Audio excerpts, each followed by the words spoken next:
I wish I could tell you exactly where this all started, but what I'm going to be telling you right now is all just my best recollection as to how it began. I don't know what is real anymore. Take whatever I say next with a healthy pinch of salt. The only context that is really needed here is that I am a court reporter. I will go into civil court proceedings, criminal trials, questionings at law firms, you name it, and I will write down whatever is said on my trusty steno machine. My first recollection of this person or thing is around 2 years ago. The first time I remember seeing the woman, I was in a questioning about a minor car accident. These proceedings were always quite boring, though sometimes could be very entertaining depending on who was involved. This particular questioning was of a witness by the name of Gillian Segal.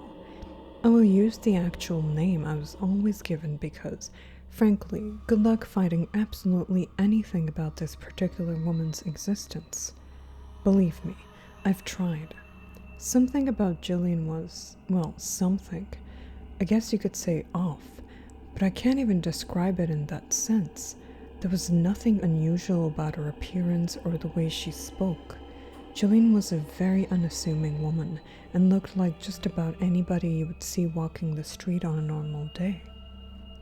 The one thing that I did find strange was how difficult I found writing her words when I'm in a proceeding, because I'm so used to writing on my machine at this point. I'm usually just staring at a wall. But even though how she spoke was completely normal, at a normal rate of speed, I just couldn't write her words properly.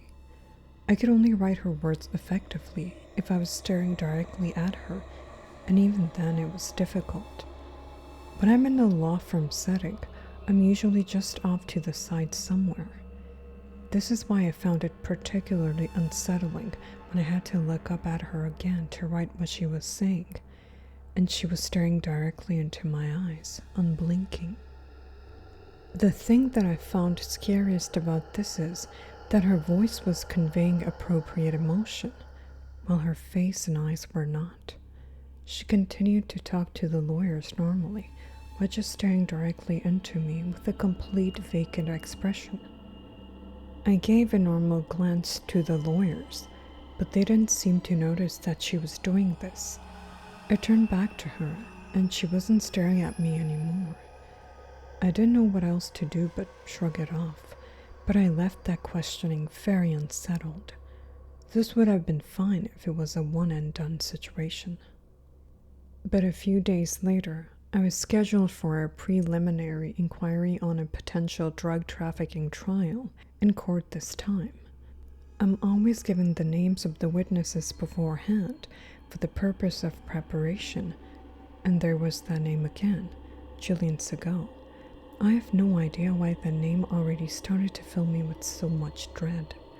I tried to rationalize it and laughed it off, just doing my best to find it funny how unlucky this woman was for being a witness to 2 events in quick succession where she needed to testify. I arrive in court, and proceedings begin as usual. She was the second witness to testify, and when she came in, I felt fine at first. Now, unlike the law firm setting, while in court, the court reporter is always seated directly in front of the witness, so when she was in the witness box, I would have to do a full 180-degree turn to be able to look at her. This made me nervous because I remember how hard it was the first time to write her words.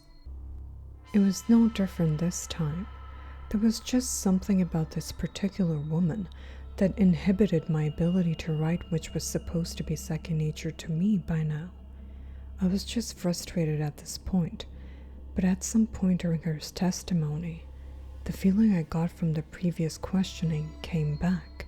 There was something inside of me that just knew that if I turned back, she would be staring directly into me again.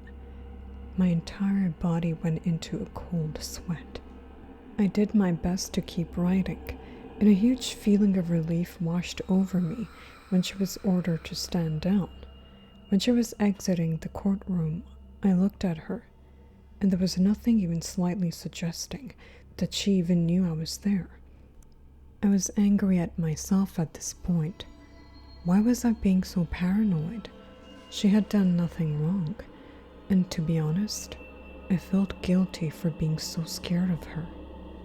When I got home, I sent the rough copy of the transcript and the audio of the proceedings to my proofreader and went about my day, and the thought of Jillian left my mind for a while.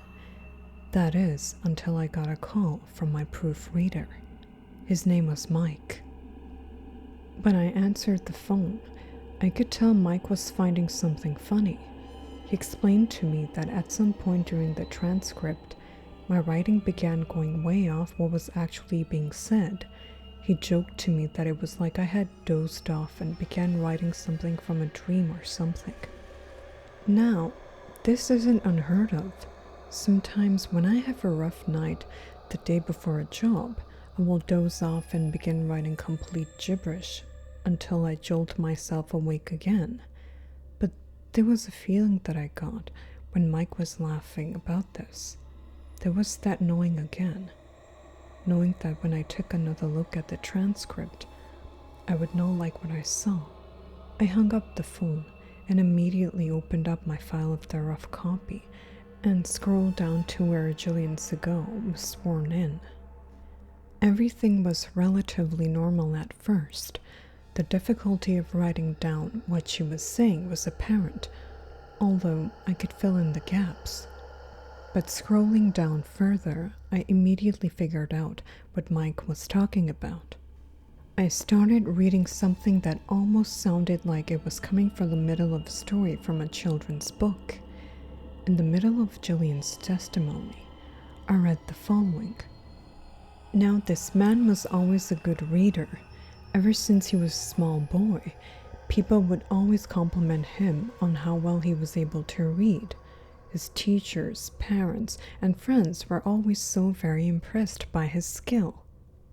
After this, there was something that couldn't be taken as anything else but foreboding. Car, car, car, car. I am on the highway. Stop. The regular testimony started again. Then, hen day. Weeks. 6. The only thing I could connect out of this was hen day and highway, as the hen day is the name of a highway that is close to my city. The rest of the transcript was relatively normal. Something about this oddity in my transcript suffocated me with the type of dread I didn't know was possible.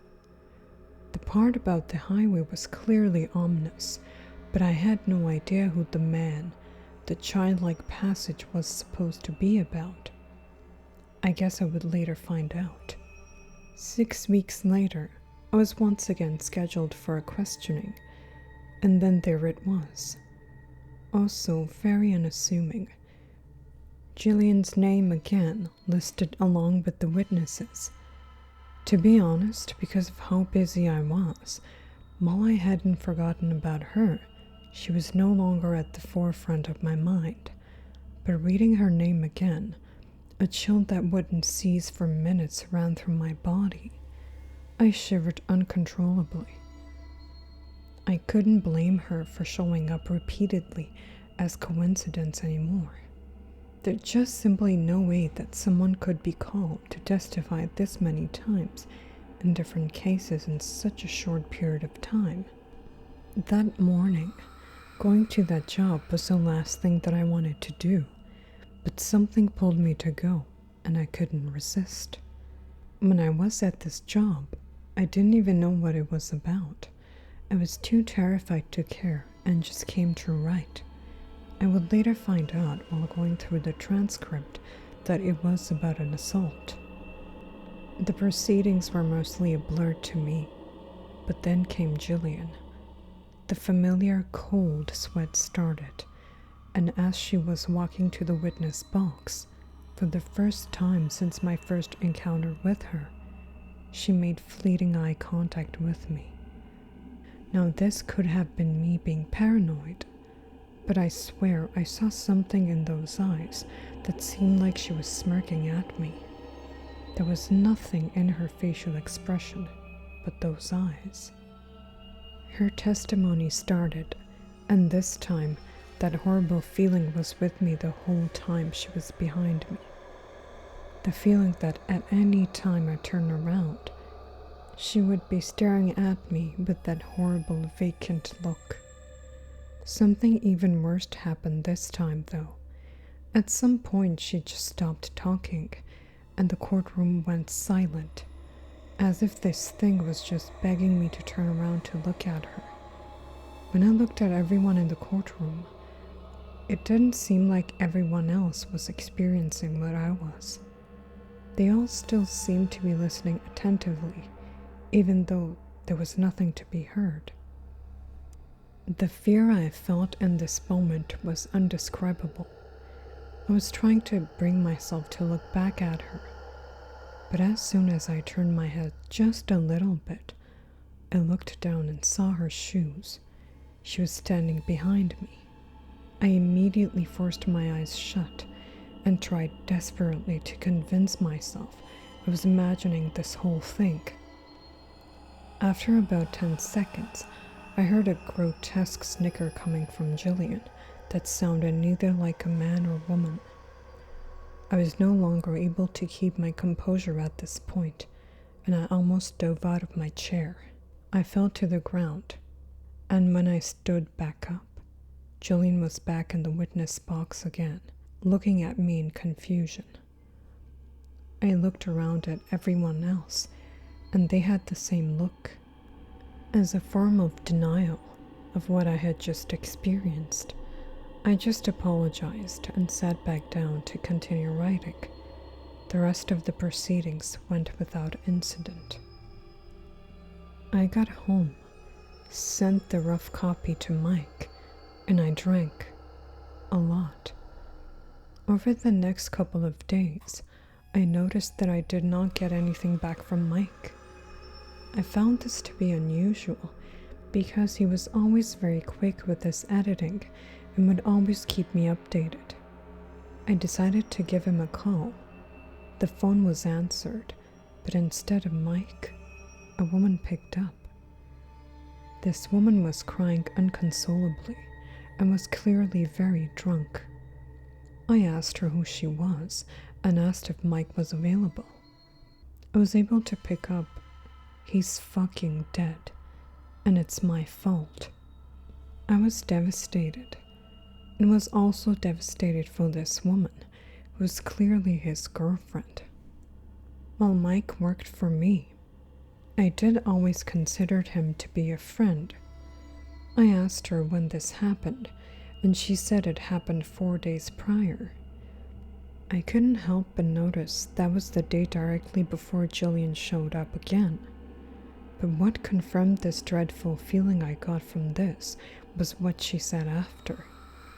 According to her, the last words he ever said to her were, "I'm on the highway. Stop fucking calling me."